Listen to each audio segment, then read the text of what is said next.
Welcome to Penrose Learning, where we make understanding easy. You start by preparing both devices.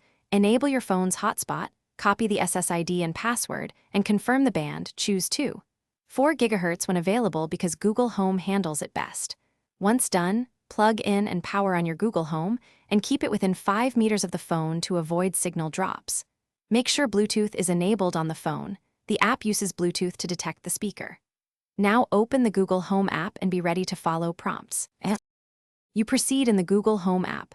Tap Add, then Set Up Device and choose New Device in your home.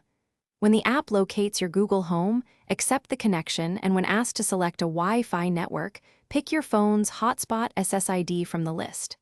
Enter the hotspot password carefully, case matters, then allow the device to apply settings. This can take a minute. If the app asks to transfer settings from another device, follow that flow to carry over preferences and speed the process. You finish by confirming the Google Home appears online in the app and playing a short audio test to verify streaming works over the hotspot. If it fails, try simple fixes. Toggle the hotspot off and on, restart your phone, and unplug the Google Home for 10 seconds. Power cycling often clears issues.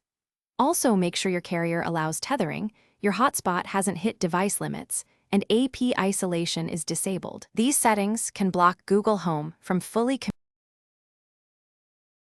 Thanks for watching. If this was helpful, leave a like and consider subscribing. See you next time.